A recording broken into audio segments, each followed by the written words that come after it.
Bonsoir à tous. Je pense que nous allons commencer avec notre programme. Gloire à Dieu. Voilà, je rends grâce au Seigneur qui nous rassemble encore en cette journée. Ce soir, c'est clair qu'il y a un bon nombre de retardataires. C'est vrai que j'ai aussi eu des nouvelles d'un certain nombre de frères qui ne pourront pas être là à cause des obligations professionnelles. Mais bon, gloire à Dieu, c'est enregistré et puis ils pourront écouter après. Bien, voilà, bien-aimés, nous continuons comme ça dans notre série d'études sur la prédestination, la souveraineté et la justice de Dieu. Et vous savez, nous sommes partis avec le désir d'étudier Romains 9, Romains 10 et Romains 11. Et voilà, c'est le désir de comprendre ces trois chapitres-là qui ont davantage inspiré, je dirais, le titre que nous avons donné à notre enseignement. Bien, sans perdre de temps, je veux comme ça rapidement faire un tant soit peu le rappel ou le résumé de ce que nous avons vu dimanche dernier. Et dimanche dernier, nous avons étudié tout le chapitre 9 du livre de Romains. Et nous avons vu que ce chapitre-là nous parlait davantage de l'incrédulité d'Israël devant le message du Seigneur, l'offre de grâce que Dieu leur faisait.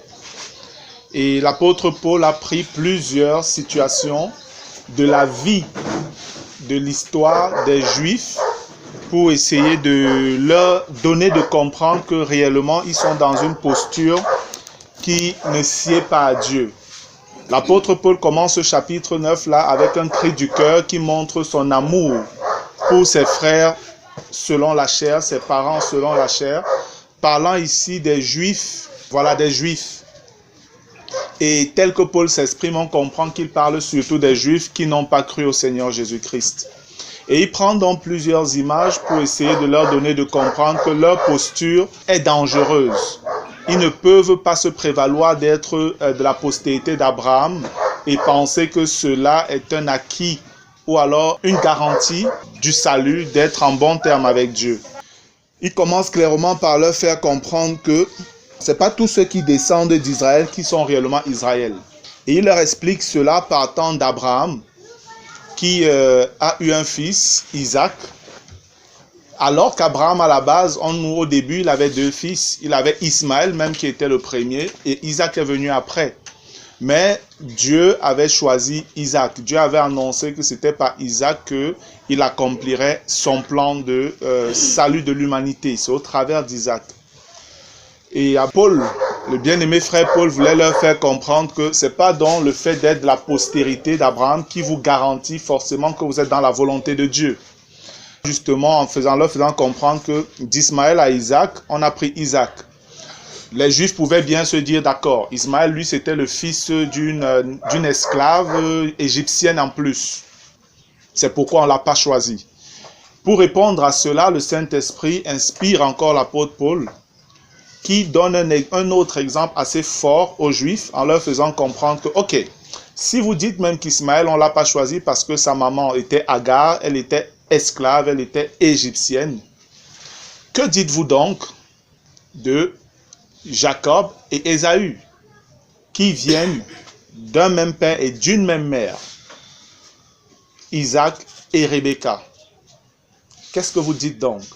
Voilà deux personnes qui ont les mêmes parents, mais Dieu, avant même que ces personnes-là ne viennent à la naissance, Dieu dit, j'ai aimé Jacob, j'ai haï Ésaü. Sans qu'il n'ait rien fait, le Seigneur souverainement agit ainsi. Au-delà de ça, le Seigneur, au travers toujours de l'apôtre Paul, fait comprendre à Israël que Israël est sauvé simplement ou a été choisi simplement dans la miséricorde de Dieu, selon la souveraineté de Dieu. Ce n'est pas parce que Israël était un peuple particulier. Nous l'avons clairement vu dès le premier jour, même dans Deutéronome au chapitre 9, les versets 4 et 6, où Dieu dit clairement à Israël, ce n'est pas à cause de ta justice et de ta droiture que je t'ai choisi. Non, parce que toi, tu es même un peuple au cou raide, ou roide, selon les versions. Donc en fait, le Seigneur voulait dire, tu es un peuple têtu, tu es un peuple dur, mais je t'ai choisi. Et Dieu, pour montrer cette souveraineté-là, rappelle l'épisode d'Exode 32 où ils font le veau d'or et puis Moïse vient dans son courroux, casse les tables de la loi que Dieu lui avait donnée. Et Dieu est prêt même à détruire totalement le peuple parce qu'ils ont péché. Pharaon a fait la même chose, il s'est endurci, Dieu s'est manifesté puissamment à lui pour qu'il se repente, mais il s'est endurci. Malgré la menace de Dieu, il s'est endurci. Mais Pharaon, Dieu l'a jugé sévèrement, alors qu'Israël, Dieu lui a fait miséricorde. Et le Seigneur l'a annoncé au travers de Moïse. Un chapitre plus loin, dans Exode 33, cela dit clairement à Moïse, je fais grâce à qui je fais grâce, je fais miséricorde à qui je fais miséricorde. Parce que les Juifs estimaient qu'ils étaient le peuple choisi, ils étaient des privilégiés, et les autres peuples ne méritaient même pas l'attention de Dieu. Dieu devait simplement les détruire. Et Dieu dit non, je ne peux pas agir comme ça, parce que si je devais agir tel que vous dites, je ferai la même chose avec vous, parce que vous êtes autant coupables que tous ces peuples-là. Et c'est pourquoi le Seigneur fait clairement comprendre par la suite qu'il est le potier, et toute l'humanité entre ses mains, c'est l'argile, et il fait de cela ce qu'il veut. Et le Seigneur nous fait comprendre dans Romains chapitre 9, le verset 22 en l'occurrence, qu'il a supporté avec une grande patience des vases de colère prêts pour la perdition. Mais lorsqu'on lit ça, on comprend en fait que le Seigneur fait comprendre que toute l'humanité, c'est ça en fait que le Seigneur appelle des vases de colère, toute l'humanité. Ce n'était pas simplement les païens, c'était les juifs et les non-juifs qui méritaient tous la colère de Dieu. Parce que déjà dans Romains au chapitre 3, le Seigneur fait clairement comprendre que toute l'humanité a péché, tous ont péché et sont privés de la gloire de Dieu. Étant donné que le salaire du péché c'est la mort, alors tant les juifs que les non-juifs méritaient réellement le courroux de Dieu, la colère de Dieu. Et la Bible nous fait comprendre que Dieu a supporté l'humanité dans cet état de péché dans une grande patience. Nous comprenons davantage la chose lorsqu'on regarde dans Romains au chapitre 3, à partir du verset 21, où la Bible nous fait comprendre que Dieu a laissé impunis tous les péchés qui étaient commis avant, en attendant que son Fils vienne comme victime propitiatoire pour pouvoir sauver toute l'humanité. Et toute l'humanité, juifs et non-juifs compris. Amen.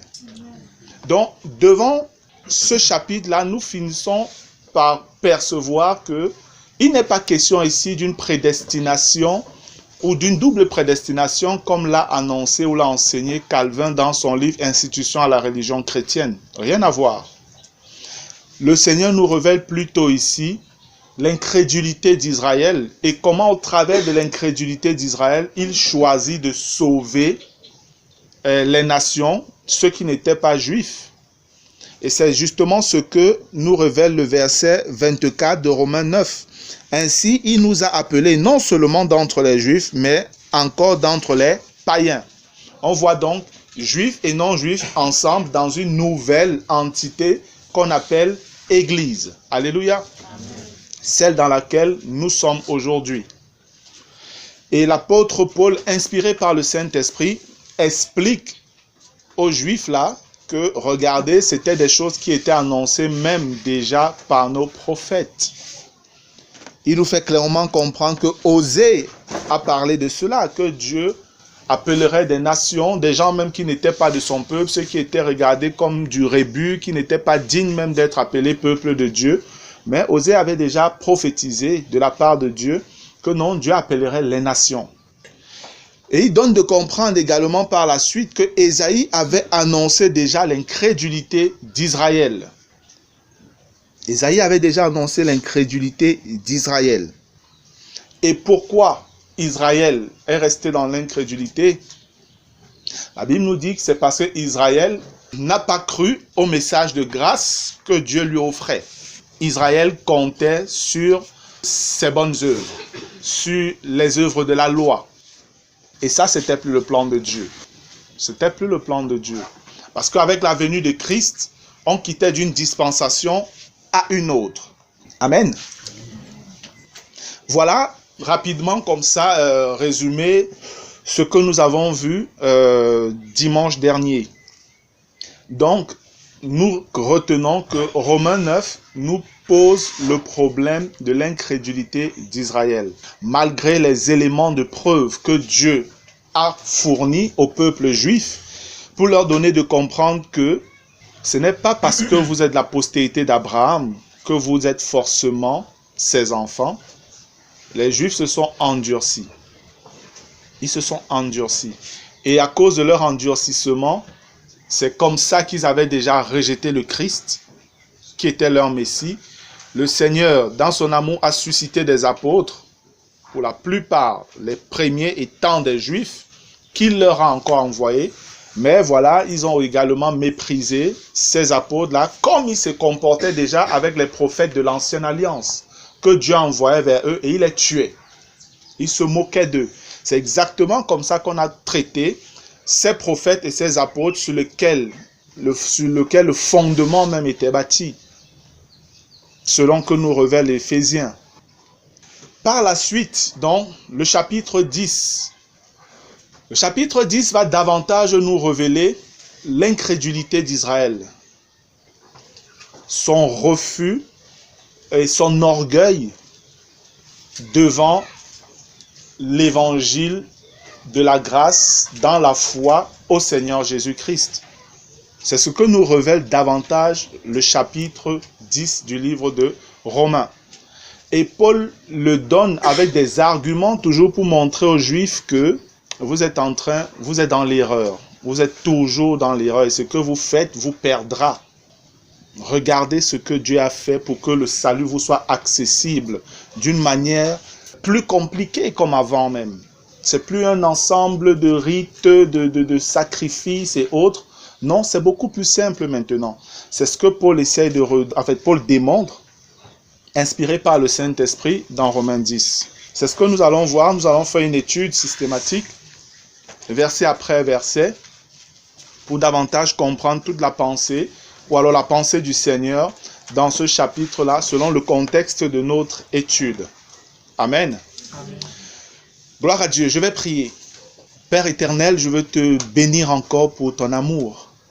Seigneur, reçois toute notre reconnaissance en cette soirée du mercredi 6 mars 2019.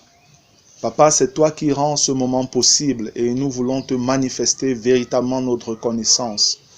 Nous t'implorons donc afin que tu prennes le contrôle de toutes choses. Seigneur, s'il te plaît, conduis-nous par ton Saint-Esprit. Et nous voulons encore bénir, ô Dieu, et honorer la présence de ton Fils glorieux au milieu de nous.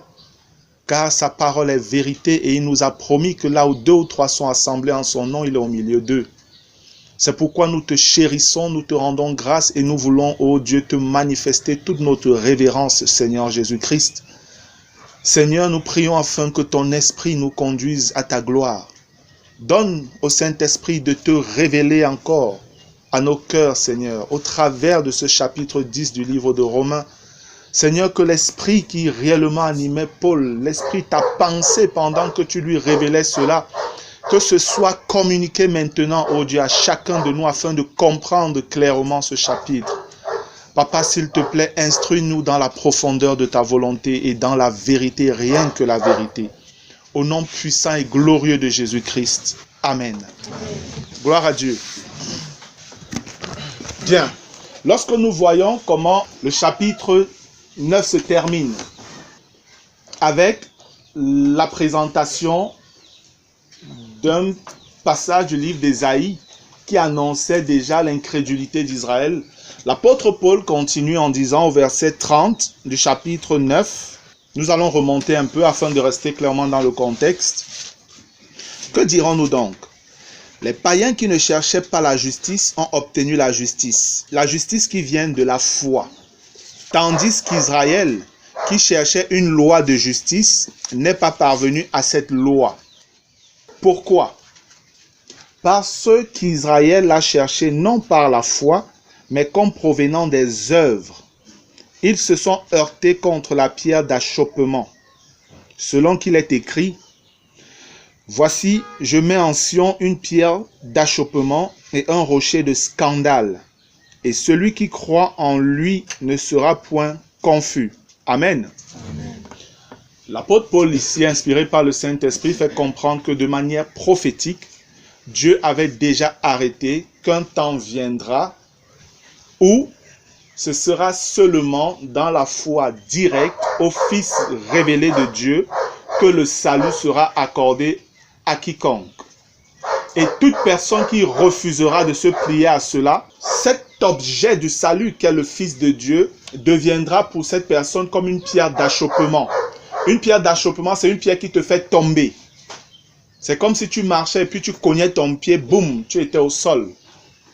Parce que toute personne qui refuserait le salut, selon que Dieu l'a décidé, annoncé depuis par les prophètes de l'Ancienne Alliance, le Seigneur avait dit tant pis pour vous.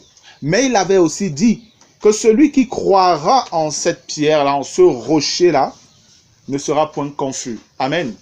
Celui-là ne sera pas déçu de son espérance. Celui-là ne sera pas déçu de son espérance. Et l'apôtre Paul continue. Souvenez-vous que les épîtres sont réellement des épîtres. Épîtres, c'est lettres. Amen. Et les lettres, on les écrit pas en chapitres, en versets. Tout au plus en paragraphes. Je répète constamment ça pour que vous vous souveniez toujours de ça. Parce que quand on fait une étude, si c'est qu'on se limite parfois au chapitre et au verset, on peut manquer des choses. Parce qu'on est en train de regarder à la limite mise par les hommes, les chapitres et les versets. Mais ce sont des lettres. Donc il faut savoir comment lire l'entièreté ou suivre le fil pour garder vraiment toute la cohérence du texte et le contexte. Amen. Ce chien dehors là, c'est pas évident. Hein? Gloire à Dieu. Amen. Voilà. L'apôtre donc continue dans son épître en disant, au chapitre 10, « Frères, le vœu de mon cœur et ma prière à Dieu pour eux, c'est qu'ils soient sauvés. » Le vœu de mon cœur et ma prière à Dieu pour eux ici c'est pour les Juifs, pour ses frères selon la chair. Voilà, il a un vœu, il a soif, il brûle dans son cœur pour ses frères dans la chair. Et il dit que son désir c'est qu'ils soient sauvés. Si Paul le dit, je veux encore le répéter ici. Je l'ai déjà dit dans le chapitre 9. C'est pas le fait d'être juif qui t'accorde automatiquement le salut comme certains l'enseignent. Et même des chrétiens enseignent cela. Disant qu'on n'a pas besoin de prêcher l'évangile aux juifs parce que c'est le peuple choisi de Dieu, ils sont sauvés. C'est pas vrai. C'est pas vrai ça, frère. En lisant simplement les Écritures avec un cœur simple, on comprend clairement que non, il y a un souci. L'apôtre Paul ici, il émet son désir, le vœu de son cœur, c'est que ses frères soient sauvés. S'il le dit, c'est parce qu'il savait qu'il n'était pas dans une bonne posture. Amen. Amen. Frères, le vœu de mon cœur et ma prière à Dieu pour eux, c'est qu'ils soient sauvés. Je leur rends le témoignage qu'ils ont du zèle pour Dieu, mais sans intelligence, sans connaissance. Ici, Paul, de la même manière qu'il est en train de parler des Juifs là, en fait, il touche un autre problème qui était actuel à son temps et qui est également présent en notre temps. Et c'est une chose qui fait terriblement mal dans le cœur de Dieu par rapport à son œuvre de salut pour l'humanité, pour les hommes. Je ne sais pas s'il y a un autre élément aussi fort comme blocage pour le salut dans la vie des hommes que ce dont je vais vous parler. Il continue au verset 3 en disant, « Ne connaissant pas la justice de Dieu et cherchant à établir leur propre justice, ils ne se sont pas soumis à la justice de Dieu. » Paul dit, ces gens-là, ils ont du zèle. Mes frères juifs dans la chair ont du zèle. Du zèle pour faire un certain nombre de choses religieuses. Mais ils n'ont pas l'intelligence, ils n'ont pas la connaissance. Ils ne savent pas comment servir réellement Dieu. Alors qu'ils ont du zèle, donc ils font beaucoup de choses. En fait, ce que Paul fait ici, il s'attaque directement à la religion des hommes. Amen. Il s'attaque directement à la religion des hommes. Ce que j'appelle religion des hommes, c'est tout ce que les hommes instituent, mettent sur pied eux-mêmes, en espérant plaire à Dieu pour avoir le salut. Tout ce que les hommes font par leurs propres moyens pour avoir l'espérance que je serai peut-être sauvé parce que je fais ça, je fais ça, je fais ça et je fais ça. Et les Juifs, justement, parce qu'ils étaient embobés dans un grand nombre de coutumes, de rites, de pratiques religieuses données depuis la loi, eux, ils savaient qu'en faisant ça, on est sauvé. Mais Paul essaye de leur faire comprendre que non, c'est par la foi que vous devez être sauvés. Nous avons déjà vu au début de notre enseignement que Romains 3 nous faisait comprendre que personne n'a jamais été sauvé par les œuvres de la loi. Ça a toujours été dans la foi, par la grâce de Dieu que les hommes ont été sauvés. Parce que tout ce qui était fait dans l'ancienne alliance n'était qu'une image, une représentation de la personne du Messie qui était Jésus-Christ. Amen. Donc ceux qui agissaient sous la loi là-bas, en pensant que c'était juste, bon, je fais ça et puis c'est bon. En fait, ils faisaient des pratiques, mais le cœur n'y était pas. Le cœur n'y était pas. Et ça, c'était un danger en fait. Ça, c'était un danger. C'est pourquoi le Seigneur pouvait reprendre parfois les Juifs en disant, ce peuple m'honore des lèvres, mais le cœur n'y est pas. Je suis loin de leur cœur. Ceux-là n'étaient pas sauvés, ceux qui faisaient ça. Mais c'est ceux qui avaient compris que nous faisons ces choses-ci dans l'espérance de l'attente du Messie. C'est pour lui que nous faisons ça. Et la Bible nous présente des personnes dans l'ancienne alliance qui avaient conscience de cela. Le premier, c'est Abel, qui lui a compris qu'il fallait sacrifier un animal, il fallait que le sang coule, parce que sans effusion de sang pointe pardon de péché. On nous parle également de quelqu'un comme Abraham, qui a tressailli de voir le jour de Christ. Le Seigneur Jésus lui-même en parle, qu'Abraham a tressailli dans Jean 8. Il dit qu'Abraham a tressailli de voir son jour. Donc Abraham, ce qu'il faisait même et les sacrifices qu'il faisait, il savait qu'il le faisait dans l'attente du Messie. Il savait ce qu'il était en train de faire. Et lorsque vous regardez des personnes comme Siméon, lorsque le Messie naît, c'était des gens qui attendaient le Messie, dont le service même qui était fait pendant cette époque-là, eux, ils étaient dans l'attente du Messie. Ils savaient qu'on attend le Sauveur. Les gens comme la prophétesse Anne, qui pendant des années après le décès de son mari, est restée à servir Dieu dans le temple, jour et nuit et dans le jeûne. Elle attendait le Messie. Amen. Mais ces Juifs-ci, ils étaient simplement des religieux. Exactement comme un ensemble de religions que nous avons à notre époque. Certains vont dire, nous sommes dans des églises réveillées. Nous sommes pentecôtistes, nous sommes évangéliques, nous sommes charismatiques et autres. Mais en fait, ils fonctionnent selon un ensemble de rites. Je paye ma dîme, je donne mes offrandes, je sois évangélisé, j'assiste aux nuits de prière, je fais ci, je fais ça. Ce ne sont pas des mauvaises choses. C'est pourquoi Paul peut dire qu'ils sont zélés. Mais il manque de connaissance. Et la connaissance de la personne du Sauveur. Amen. Fais tous les rites religieux que tu veux. Sois fidèle à 100% dans ces choses. Si tu n'as pas la révélation de la personne du Sauveur, tu es perdu. Tu es perdu. Et c'est ça que Paul décriait là en fait. C'est ce que Paul était en train de décrier.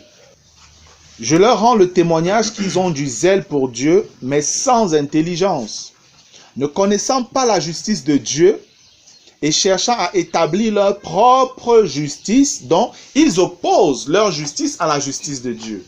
Dieu dit quelque chose, eux, ils apportent autre chose.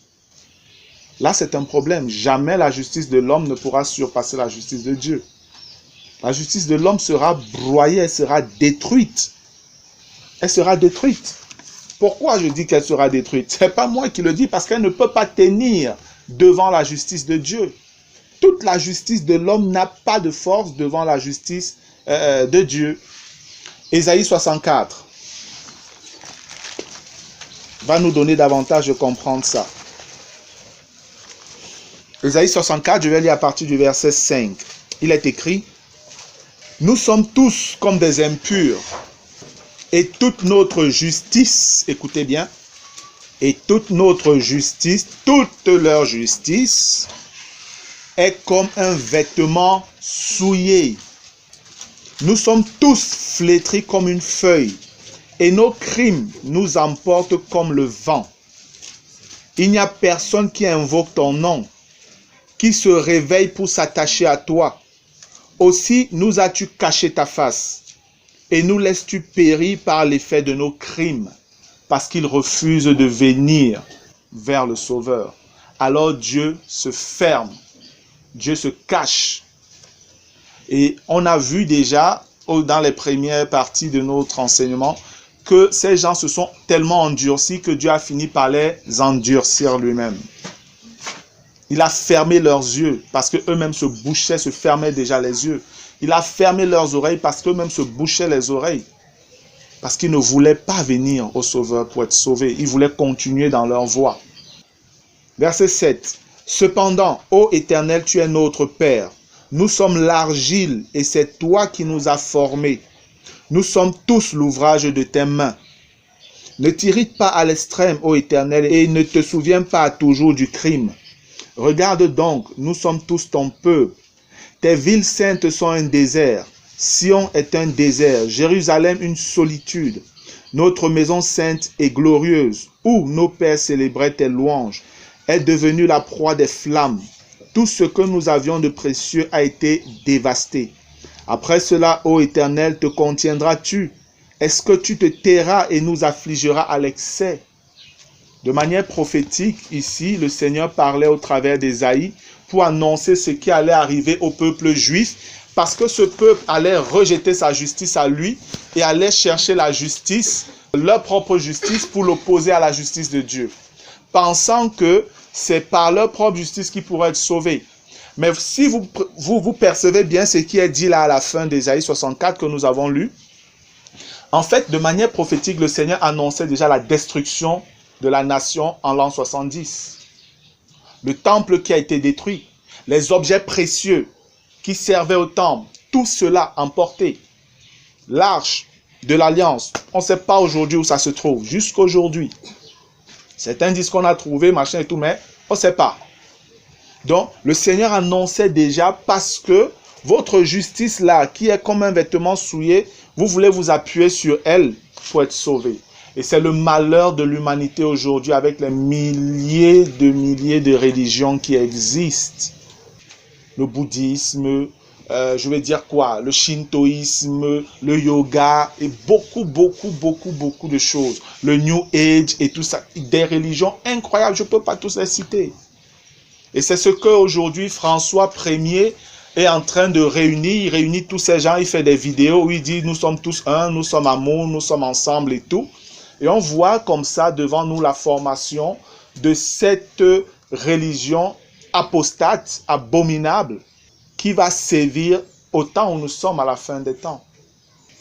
Le Seigneur l'avait déjà annoncé. La religion humaine ne peut pas sauver. Le salut est en une seule personne, Jésus-Christ. Amen. Ce n'est pas parce que vous êtes dans un groupe que vous pensez que parce que je suis dans ce groupe, je suis sauvé. Non. Un groupe ne sauve pas. Le groupe ne sauve pas. Ismaël était fils de la postérité d'Abraham, il a été mis à côté.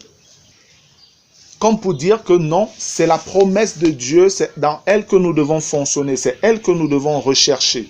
Sans elle, nous sommes perdus. Quelles que soient les bonnes œuvres que nous pouvons faire, bien-aimés, tout ça sera comme un vêtement souillé. Et c'est ce que Paul essaye de faire donc comprendre à ses frères, en leur disant, tout ce que vous faites là ne peut pas vous sauver. Vous êtes en train de vous cogner contre le rocher. Comme il le dit au verset 33 là. Voici selon qu'il est écrit, 33 du chapitre 9, voici je mets en Sion une pierre d'achoppement et un rocher de scandale. Et celui qui croit en lui ne sera point confus. Verset 4.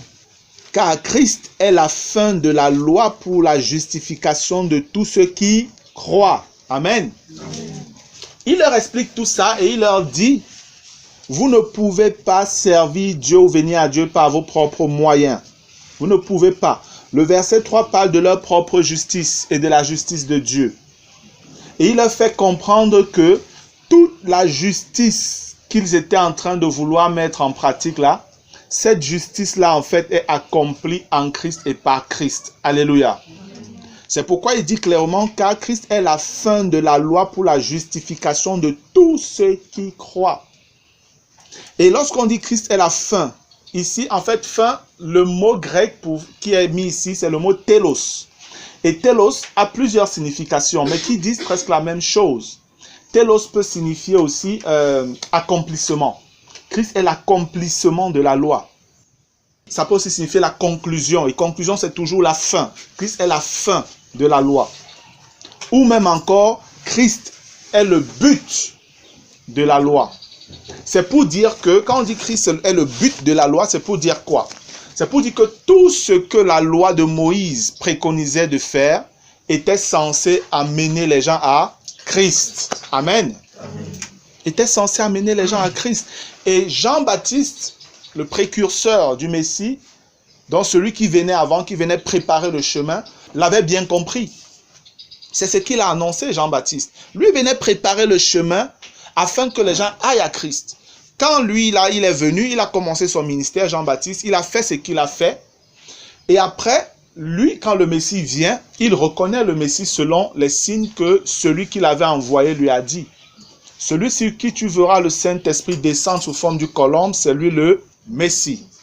Et Jean a vu et il a reconnu et a témoigné, voilà l'agneau de Dieu qui ôte le péché du monde. La Bible nous dit que quand il a dit, 2 de ses disciples l'ont lâché et sont partis vers Jésus. Jean n'a jamais dit, venez ici, vous êtes mes disciples, c'est comment, pourquoi, c'est moi et tout. Non. Jean avait compris quelle était sa mission. Amen. Il avait compris. Et Jean est celui-là qui, des prophètes de l'Ancienne Alliance, clôture véritablement le ministère des prophètes de l'Ancienne Alliance avec Christ qui est le prophète. Amen. Christ est la transition entre l'Ancienne Alliance et la Nouvelle. C'est lui qui est le prophète que Moïse avait annoncé depuis. Je susciterai au milieu de toi le prophète. Et celui qui ne croira pas en ce prophète-là sera extirpé du peuple. Amen. Depuis Deutéronome, Moïse l'avait annoncé. Jean, lui, l'a reconnu en Christ, cette personne-là. Il a annoncé à ses disciples. Et ses disciples sont allés vers Jésus. C'est en cela que la loi, en fait, toutes les exigences de la loi étaient pour conduire les gens à Jésus-Christ. Jean a parfaitement accompli sa mission. Lorsque Jean-Baptiste dit, après qu'on lui présente Jésus et tout, on lui dit, voilà, machin. Jean-Baptiste dit quoi? Il faut qu'il croisse et que je diminue. Parfois, les gens n'ont pas bien compris ce passage et les chrétiens utilisent souvent ça pour manifester leur humilité en disant, Seigneur, vraiment, il faut que tu croisses et que moi je diminue. Seigneur, que je disparaisse même. Pour des chrétiens qui sont dans la nouvelle alliance et qui ont compris ce que c'est que la nouvelle naissance, ils ne peuvent pas prier comme ça. Non. Nous, chrétiens, nous n'avons pas à disparaître. Pourquoi? Parce que si nous sommes nés de nouveau, la vie qui est en nous, c'est la vie de Christ désormais. C'est la vie de Christ. L'apôtre Paul pouvait dire, si je vis, c'est plus moi qui vis, c'est Christ qui vit en moi. Il parle du fait même pour les Galates qui avaient déjà rétrogradé là et tout dans la loi encore. Il faut que Christ soit formé en eux jusqu'à ce qu'il atteigne la maturité. En réalité, ce que Jean-Baptiste dit, Jean-Baptiste parle ici d'une transmission de ministère. Amen. Jean-Baptiste était en train de dire, en fait, avec lui qui est venu, mon ministère doit disparaître afin que le sien prenne de l'avant. Moi, je dois disparaître parce que j'ai fait ma part, j'ai accompli ce que je devais accomplir, mon temps pour partir est même arrivé. Maintenant, c'est lui qui prend le relais. Moi, j'ai accompli ma tâche. Amen. Amen. Nous, aujourd'hui, en Christ, nous devons grandir. Amen. Nous devons laisser Christ grandir en nous. Gloire à Dieu.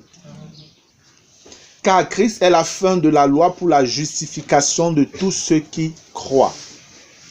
Ici, Paul clairement était en train de faire comprendre aux Juifs, toutes vos œuvres de la loi ne servent plus à rien. Toutes vos œuvres de la loi ne servent plus à rien du tout. Parce que Christ a déjà tout accompli. Vous avez simplement besoin de croire en lui, de croire en son message. Et c'est ce qu'il va dire par la suite. Au verset 5, il dit, « En effet, Moïse définit ainsi la justice qui vient de la loi. L'homme qui mettra ces choses en pratique vivra par elle. » Et vous savez, quand les hommes parlent souvent de la loi de Dieu, ils parlent des 10 commandements. Les 10 commandements, c'est la contraction de toute la loi. Et toute la loi de Moïse, c'était 613 commandements. Amen. C'était 613 commandements. Mais les hommes ont l'habitude, pour eux, voilà, quand on parle de la loi, c'est les 10 commandements. Non. C'était beaucoup, frère. C'était vraiment un gros chantier que d'obéir à la loi de Dieu. Et c'est pourquoi, en fait, aucun homme ne pouvait véritablement obéir à tout ça. Aucun homme ne pouvait. Aucun.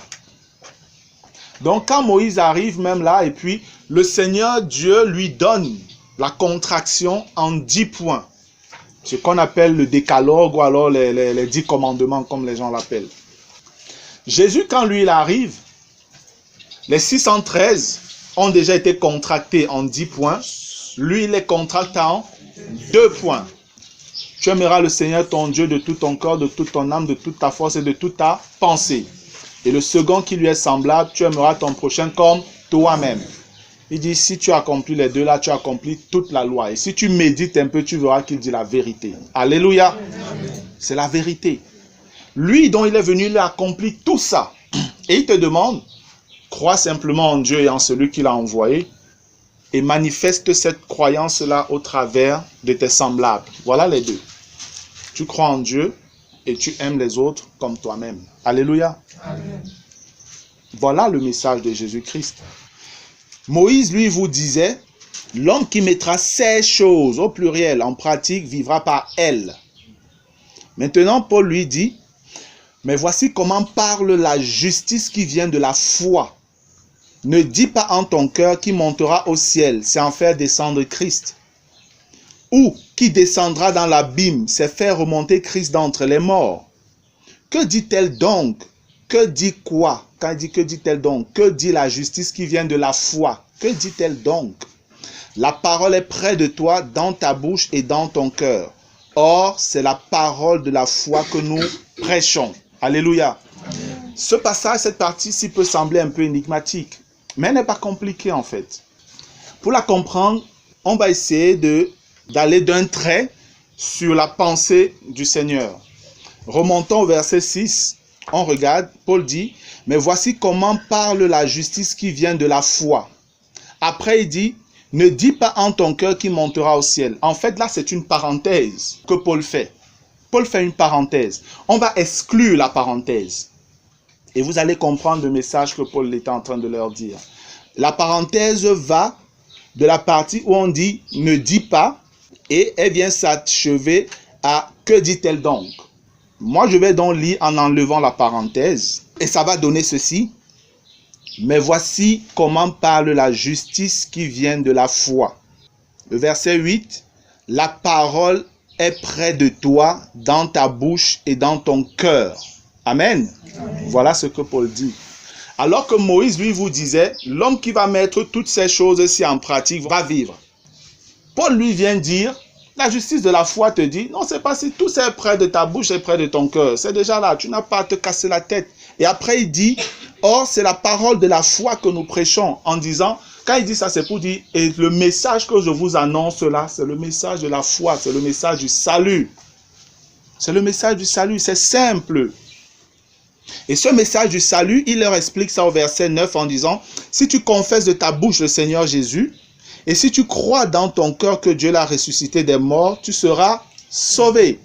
Car c'est en croyant du cœur qu'on parvient à la justice, et c'est en confessant de la bouche qu'on parvient au salut, selon ce que dit l'Écriture. Mais remontons un tout petit peu encore au verset 6. Mais voici comment parle la justice qui vient de la foi. Ne dis pas en ton cœur qui montera au ciel, c'est en faire descendre Christ, ou qui descendra dans l'abîme, c'est faire remonter Christ d'entre les morts. En fait, qu'est-ce que Paul dit ici? Ça, c'était en fait une expression qui a été utilisée à leur époque pour montrer la difficulté Paul était en train d'essayer de leur faire comprendre que ce n'est plus si difficile que ça d'être sauvé. Vous n'avez pas besoin, tu n'as pas besoin d'être ici et de commencer à réfléchir comment je vais faire pour arriver au ciel, pour trouver Dieu. Je vais faire comment? Qui va m'envoyer là-bas? Je passe par où? Ou encore, aucun homme ne peut dire la difficulté qu'il peut pour dire il va aller dans l'abîme pour essayer de comprendre ce qui se passe, pour voir si là-bas il peut avoir le salut. C'était juste une manière de dire, ce n'est plus si difficile. Pourquoi vous vous mettez dans de telles difficultés pour pouvoir encore avoir le salut?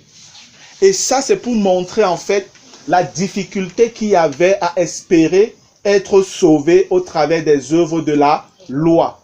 Quel est l'homme ici sur terre qui peut aller au ciel par ses propres moyens parce qu'il cherche le salut? Il y en a? Tu connais comment on fait? Prends la fusée, prends je ne sais pas quel autre moyen de technologie là, essaye d'aller là-bas, on voit. Tu ne peux pas, c'est impossible. En fait, c'est ce que Paul voulait leur faire comprendre. C'est impossible que vous soyez sauvés par les œuvres de la loi. Quel est l'homme qui peut là maintenant commencer à dire qu'il va descendre dans l'abîme là-bas pour essayer de voir comment peut-être le chemin du salut et tout? Et non, il ne peut pas. Et c'est pourquoi la Bible dit, tout ce que tu es en train d'espérer pouvoir faire là, une personne l'a déjà accompli. Amen. Une personne l'a déjà accompli. Jésus a tout accompli. Tu as simplement besoin de croire en lui. Et c'est pourquoi au verset 8, il dit, « Or, c'est la parole de la foi que nous prêchons. » Donc, croyez en ce que nous sommes en train de vous dire, nous les prophètes du Messie. Croyez, arrêtez d'espérer avoir le salut par vos œuvres et par beaucoup de sacrifices que vous faites. Ça ne vous donnera rien, les amis. Ça ne vous donnera rien. Et quelle est la simplicité donc que Paul leur présentait? La parole de la foi. Et quelle est cette parole de la foi? Le verset 9 dit, « Si tu confesses de ta bouche le Seigneur Jésus, et si tu crois dans ton cœur que Dieu l'a ressuscité des morts, tu seras sauvé. » Mais je veux que nous comprenions ici, parce que d'ici vient aussi une erreur dans la prédication de l'évangile. Parfois, nous sortons dehors là, disant on va prêcher l'évangile et on parle d'un bonbon Jésus là qui est gentil, viens à Jésus va te faire ci, viens à Jésus va te faire ça, viens à Jésus tu auras ça, tu n'auras plus ci. Et après tu dis à la personne, bon maintenant confesse alors de ta bouche, répète après moi. Tu commences à lui faire réciter quelque chose, Seigneur Jésus, je reconnais que je suis pécheur, viens dans mon cœur, viens dans mon cœur. Là ils disent tu as confessé. Non, c'est pas vrai. Parce que réciter ça ne suffit pas. Amen. Ça ne suffit pas. Est-ce que tu crois réellement en ce Jésus-là? Et croire en Jésus implique une réelle acceptation du Sauveur parce que tu as été convaincu de péché par le Saint-Esprit et que tu as compris que sans lui, tu ne peux pas être sauvé et que tu as besoin de lui pour devenir juste. Et sans lui, c'est le jugement de Dieu qui t'attend. Amen. C'est ce qui est révélé dans Jean au chapitre 16 à partir du verset 7, je pense. Verset 7 à 11. Le Seigneur nous révèle là-bas de manière concise comment on doit prêcher l'évangile. Et je le dis pourquoi? Parce que même quand on parle de croire, ce n'est pas simplement le fait de croire que Dieu ou Jésus existe, frère. Parce que la Bible nous dit dans Jacques au chapitre 2, je pense, Jacques au chapitre 2, verset 19, tu crois que Dieu existe, tu fais bien. Les démons le croient aussi et ils tremblent même. Il y a des gens qui croient que Dieu existe, ils ne tremblent même pas. Les démons, eux, ils croient que Dieu existe et ils tremblent même. Mais c'est fini pour eux, ils ne sont pas dans le plan du salut de Dieu. Amen. Donc ici, lorsqu'on parle de confesser, confesser c'est quoi? C'est attester, c'est reconnaître les choses que Dieu dit concernant la parole, concernant la personne de son Fils. C'est ça confesser. Et qu'est-ce que Dieu dit de son Fils? Il dit que son Fils est le Messie. Est-ce que tu crois en cela? Amen. Amen. Si tu crois en cela, oui. C'est un point. Le Seigneur dit que son Fils là, Jésus, c'est par lui qu'on doit être sauvé. Est-ce que tu crois en cela? Oui. Tu dois croire en tout ce que le Seigneur révèle sur la personne de Jésus. Tu dois le croire, tu dois le confesser. Parce que si Dieu le dit, tu dois pouvoir le dire. Si on te demande qui est Jésus, tu dois pouvoir dire Jésus est le Fils de Dieu. Parce que le Père témoigne que Jésus est son Fils.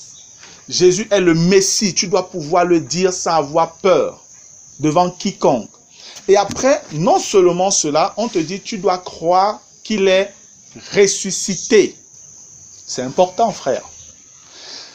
Parce que Jésus qui est venu et qui est mort à la croix pour nos péchés, un Jésus venu, crucifié, mort, mais pas ressuscité, pas de salut. D'accord? Jésus vient, il vit parfaitement, il fait tout ce qu'il a fait, il va à la croix, il meurt, on l'enterre, 3 jours, il ne sort pas. Là, on est mal, hein? Jésus mort pour nos péchés, mais pas ressuscité, ça veut dire que Dieu n'a pas approuvé son sacrifice. Ça veut dire que Dieu n'a pas approuvé son sacrifice et c'est terrible. C'est pourquoi on doit croire que Dieu l'a ressuscité. On doit croire en la résurrection de Jésus. Parce que le sacrifice, la croix, sans la résurrection, pas de salut. Pour qu'il y ait salut, il faut que Jésus soit mort pour nos péchés et qu'il soit ressuscité pour notre justification. Alléluia. Amen. Et la résurrection est le témoignage que le sacrifice de Jésus a été accepté par son Père. Ça, c'est le témoignage des Écritures. Regardez dans Romains au chapitre 1. Romains, le chapitre 1. Je vais lire à partir du verset 1.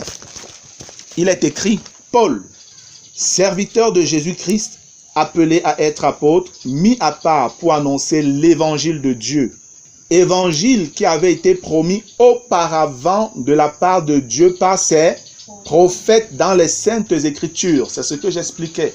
Les prophètes de l'ancienne alliance avaient déjà annoncé cette bonne nouvelle-là qui devait être prêchée pour toutes les nations. Pas seulement pour le peuple juif, mais les juifs ne l'avaient pas compris ça. Verset 3. Il concerne, cet évangile de Dieu-là, concerne son fils, né de la postérité de David selon la chair, dont Jésus, humain, homme, est le fils de David. Déclaré, comment est-ce qu'il est déclaré fils de Dieu avec puissance selon l'esprit de sainteté par sa résurrection d'entre les morts. Jésus-Christ notre Seigneur. Alléluia. Selon la postérité de David, ça vous parle de Jésus-Christ homme. Déclaré fils de Dieu, ça vous parle de sa nature divine. Jésus, fils de Dieu. Amen. Jésus était 100% homme, 100% Dieu. Alléluia. Et il fallait réellement que dans sa nature de fils de David, d'un descendant humain, qu'il puisse donner sa vie pour les humains afin que cela soit sauvé. Amen. Mais dans sa vie de justice dans laquelle il a fonctionné, on voit réellement cet homme-là parfait qui a pleinement accompli la volonté de Dieu, accompli la loi. Et devant Dieu, on voit un juste qui est mis à la croix. Non, il y a un problème. Parce que selon la loi de Dieu, c'est le pécheur qui doit mourir. Le salaire du péché, c'est la mort. Jésus n'est jamais mort pour son propre péché. La mort du juste, c'est comme ça que la Bible appelle le juste. La mort du juste a bousculé la loi de Dieu. Parce que Jésus, il est mort parce qu'il a pris nos péchés dans son corps sur le bois. C'est à la croix que Jésus a porté les péchés de l'humanité. C'est ce que nous révèle 1 Pierre, le chapitre 2, le verset 24. C'est à la croix que le Seigneur a porté nos péchés. Amen. Amen. Mais lorsque le Seigneur meurt, il y a quelque chose qui ne va pas. Parce que Dieu, dans sa justice, regarde et il voit plutôt une multitude de péchés de l'humanité, mais il ne voit pas le péché de celui-là. Il regarde, il voit un sang pur. Et il y a un problème. Il ne peut pas laisser le juste mourir. C'est pourquoi Jésus a dû être ressuscité. Amen. Et c'est pourquoi on dit qu'il est ressuscité pour notre justification. Et c'est pourquoi aujourd'hui encore, le sang de Jésus est mis à notre bénéfice. Amen. Le sang de Jésus est invoqué afin que Dieu nous purifie de nos péchés. Ce n'est pas invoqué pour chasser les démons, pour verser sur la route, pour voyager ou pour purifier nos nourritures. Non, jamais. le sang du Seigneur, regardez dans les Écritures, vous verrez que c'est toujours lié au pardon des péchés. Amen. Amen. Sans effusion de sang, point de pardon de péché. Gloire à Dieu. Amen. Donc nous voyons, bien-aimés, qu'il n'est pas question simplement de confesser de la bouche et de dire « je crois », mais il est question d'un engagement réel, vivant, une marche au quotidien selon la vie du Fils de Dieu. Sinon, tu n'es pas sauvé. Comprenez bien, sinon tu n'es pas sauvé. Tu ne peux pas dire que tu es chrétien, tu es né de nouveau, mais tu continues à vivre selon l'ancienne vie que tu menais et tu t'y plais. C'est vrai, quand on est de nouveau, on n'est pas directement parfait dans notre vie pratique. Mais nous devons grandir dans le processus du perfectionnement. Amen. Amen. C'est pourquoi le Seigneur nous a sauvés, afin que nous atteignions la stature parfaite de son Fils, Jésus. Et il nous a révélé comment faire pour grandir en cela. Nous devons davantage accepter la crucifixion dans chaque domaine de notre vie où la chair a encore le dessus. Amen. Amen. Et c'est seulement comme ça qu'on peut faire plaisir au cœur du Père. Verset 9, Romains 10. Si tu confesses de ta bouche le Seigneur Jésus et si tu crois dans ton cœur que Dieu l'a ressuscité des morts, tu seras sauvé. Car c'est en croyant du cœur qu'on parvient à la justice, parce que c'est lié à la résurrection, et c'est en confessant de la bouche qu'on parvient au salut selon ce que dit l'Écriture. Parce que la confession de la bouche est le témoignage devant tous là que moi j'ai changé et je crois plutôt en ce que Dieu dit. Amen. Amen. Lorsque le Seigneur nous fait comprendre, dans Actes chapitre 2, Pierre prêche et après qu'il ait prêché, les gens demandent que ferons-nous? Il les invite à se repentir. Amen. Repentez-vous et faites-vous baptiser au nom de Jésus pour le pardon de vos péchés et vous recevrez le don du Saint-Esprit. Car la promesse est pour vous, pour vos enfants et pour tous ceux que l'Éternel Dieu appellera aussi loin qu'ils soient. Par la suite, on nous dit, il les exhortait en leur disant, sauvez-vous de cette génération perverse. Et par la suite, on nous dit, ceux qui acceptèrent sa parole se firent baptiser. Amen. Lorsque Pierre dit, sauvez-vous de cette génération perverse, l'homme peut-il se sauver par lui-même? Non. Mais à ce niveau, il leur dit quand même, sauvez-vous. Et après, la suite, c'est qu'ils se font baptiser. En fait, le baptême, on sait que pour se faire baptiser, on confesse ses péchés, on se repent de ces péchés-là. Amen. Et le témoignage qui sort de notre bouche en disant, Seigneur, tu dis que l'adultère est un péché, je l'ai commis. Et je reconnais que c'est un péché. Le mensonge, Seigneur, je reconnais que c'est un péché avec toi. Seigneur, je reconnais que la fornication est un péché avec toi, je le reconnais. Cette confession-là, en fait, témoigne que tu approuves la justice de Dieu. Amen. Amen. Cette confession-là témoigne que tu approuves la justice de Dieu. Et comment tu entres dans ce salut-là? C'est ainsi que réellement le Seigneur te fait entrer dans son église au travers du baptême d'eau. Amen. Amen. Au travers du baptême. La confession que tu viens faire, le témoignage que tu as réellement cru. Amen. C'est pourquoi vous voyez au verset 10, on change un peu la chose. Au verset 9, on parle d'abord de confession. Après, on parle de croire. Quand vous arrivez au verset 10, on dit c'est en croyant d'abord et après en confessant. Parce que on croit d'abord avant de pouvoir confesser.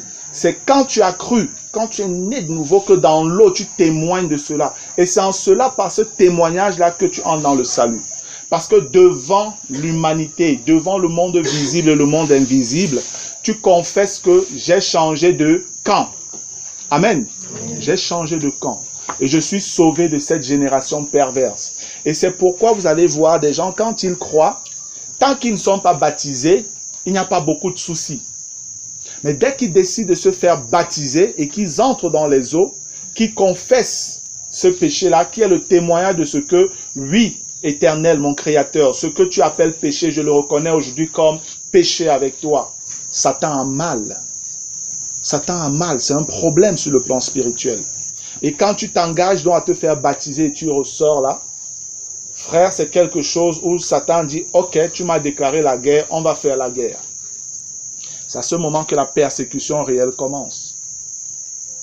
Si avant avec ta femme ça allait très bien, ta femme devient autre chose, elle te persécute. Si c'était ton mari commence à te persécuter. Si c'était tes enfants, si c'était tes parents, tout commence à chambouler à ce moment-là. Mais tant que tu refuses le baptême parce que tu raisonnes et tout ça, tu n'as pas pris d'engagement réel avec Dieu. Le baptême n'est pas une option. Amen. Dans la prédication de l'évangile, vous devez donner aux hommes de comprendre qu'ils sont des pécheurs, mais ils peuvent être rendus justes en se réconciliant avec Dieu, en se reconnaissant comme pécheurs, justement. Et s'ils refusent, c'est le jugement qui les attend. Et ceux qui acceptent votre message, vous devez leur dire, c'est le baptême dans l'eau immédiatement. Amen. Vous les plongez dans l'eau immédiatement. Dès que c'est possible, vous le faites. Vous n'avez pas besoin d'attendre le lendemain et autres, non. Dès que c'est possible, vous devez le faire. Je vais néanmoins mettre un petit bémol ici, attirer notre attention, pour que nous n'agissions pas comme des insensés. Dans le livre des Actes, on voit bien que l'apôtre Paul, avec Silas, ils ont baptisé des gens la nuit. Amen. Ils ont baptisé le geôlier de Philippe la nuit. Et sur la base de ce passage-là, certaines personnes le prennent, ce passage, comme si c'était, je dirais quoi, comme si c'était la doctrine. Non, le livre des Actes n'est pas un livre doctrinal. Écoutez bien, le livre des Actes n'est pas un livre doctrinal. Donc vous ne pouvez pas toujours, dans une certaine mesure, vous appuyer dessus pour commencer à développer un certain nombre d'enseignements. La doctrine, c'est dans les épîtres. Amen. Et les frères, donc parfois, sur la base du fait que Paul a baptisé le geôlier de Philippe la nuit, baptisent parfois les gens la nuit. Parce que peut-être ils ont prêché, ça a tardé, on se retrouve même à 19h, parfois 20h. Ils disent non, la personne va vous dire, mais il fait nuit, c'est comment? Il dit non, on a vu les gens dans la Bible, on les baptise la nuit, et Dieu vraiment ne sait pas, tu peux mourir la nuit, là on va dire quoi? En fait, c'est ça un zèle sans connaissance, sans intelligence. La Bible s'étudie selon le contexte. Amen. Paul était en prison. Voilà le contexte. Il était en prison et le geôlier était celui qui était destiné à garder la prison, à veiller sur les prisonniers. Paul et Silas sont en train de chanter, ils rendent grâce à Dieu, ils louent le Seigneur et puis un miracle se produit, boum, ça bouge là-bas, les chaînes sautent et tout. Et le monsieur, écoutant ce grand bruit, il arrive, mais qu'est-ce qui se passe dans ma prison? Quand il arrive, il voit presque tout est vide, les cellules sont vides. Le monsieur est pris de panique parce qu'il sait que dans ces conditions-ci, c'est lui qu'on va tuer. On va le tuer. C'était comme ça avant avec les Romains.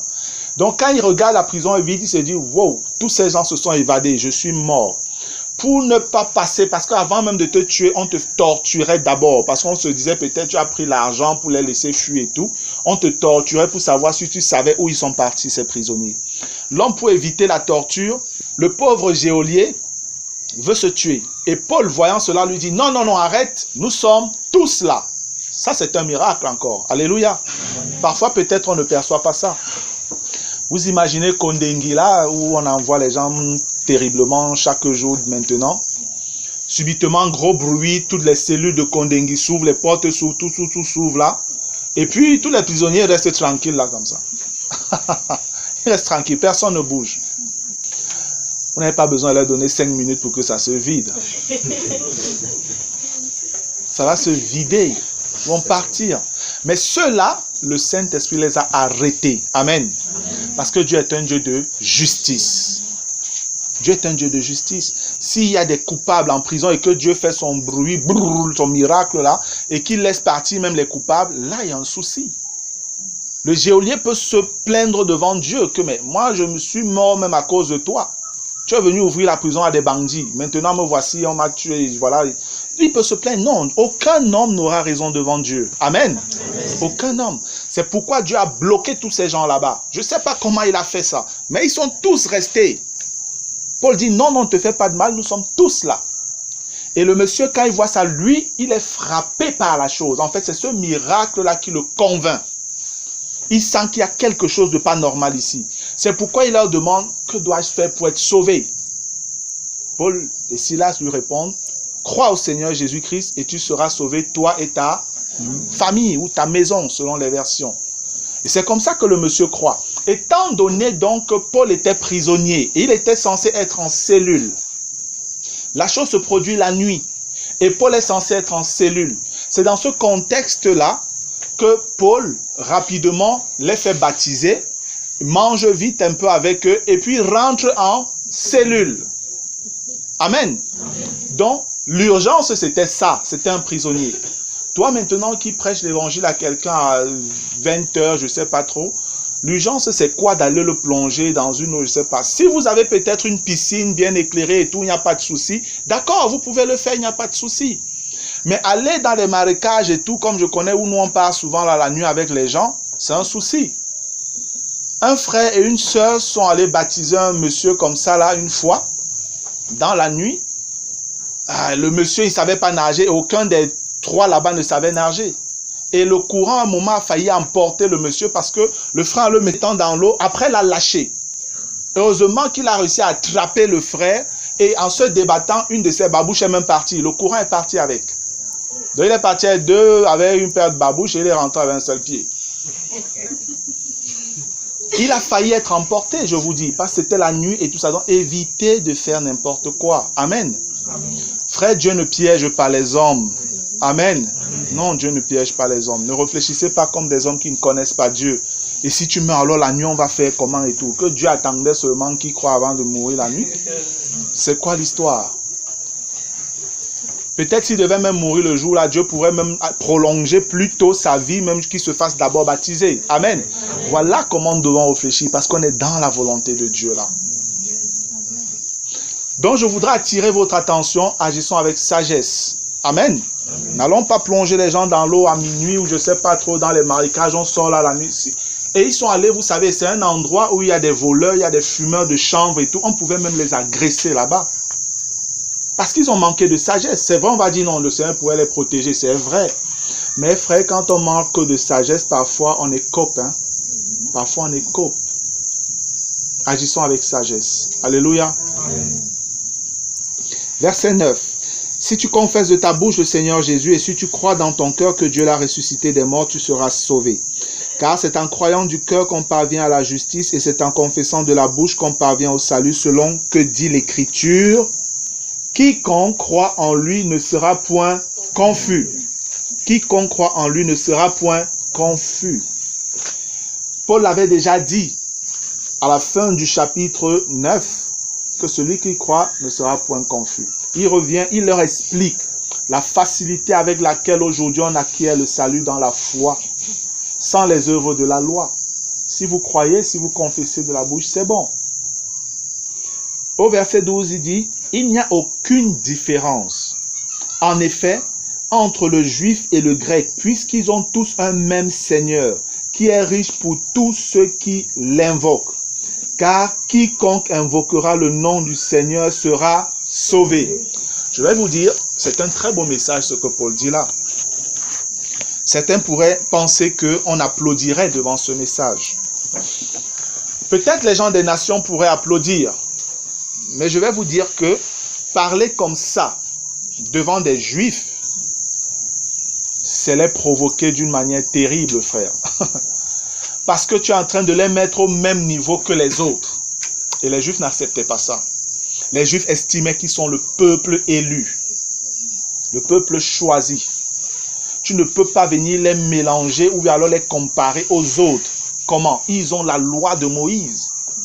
Les oracles de Dieu, c'est à eux. Abraham leur appartient. Les patriarches, c'est pour eux. Les prophètes. Quel peuple a eu les prophètes comme eux? Et toi, tu viens nous comparer à qui? Zéro, on ne peut pas accepter ton message. C'est pas possible.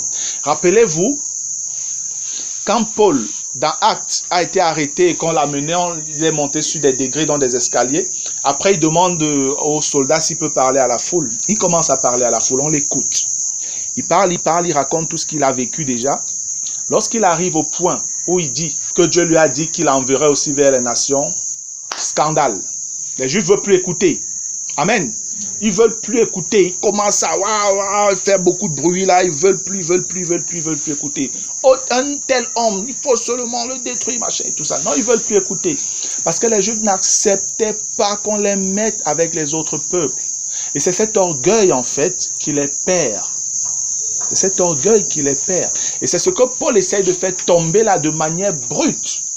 En leur faisant comprendre, il n'y a plus de favoritisme Dieu ne fait pas d'acception de personne.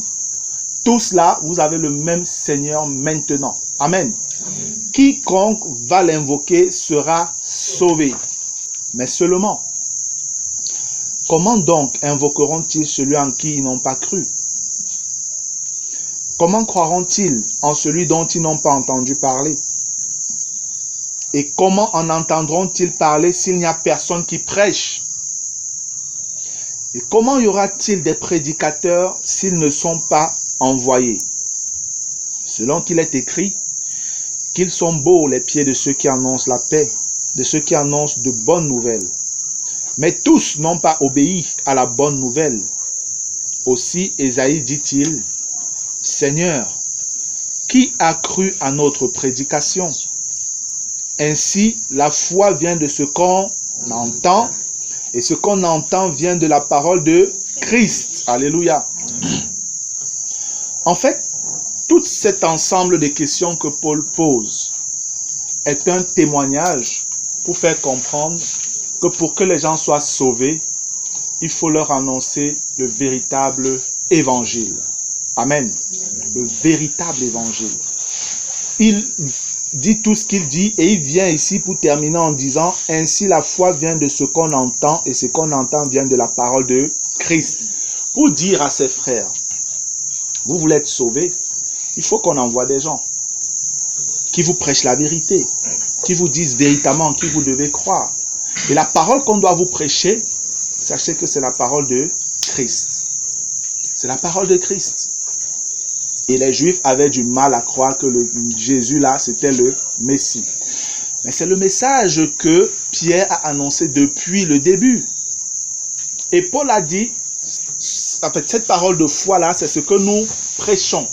C'est cette parole de foi que nous vous annonçons. Que c'est le Christ, c'est Jésus qui était le Christ et c'est en lui que vous devez croire. Parce que on pourrait remonter ces questions d'une autre manière. Au lieu de descendre, on remonte un peu. Il faut avoir la parole et la parole de Christ.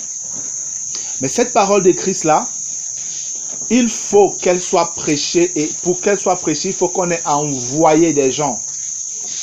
Et il faudrait, on dit, et comment en entendront-ils parler s'il n'y a personne qui prêche? Et ces gens doivent partir et annoncer le bon message. Et comment croiront-ils en celui dont ils n'ont pas entendu parler? Il faut donc qu'ils parlent de Jésus. C'est pourquoi Paul pouvait dire aux Corinthiens, nous ne vous prêchons pas autre chose que Jésus-Christ et Jésus-Christ crucifié. La parole nous fait comprendre que ça, c'est un scandale. C'est un scandale pour les Juifs.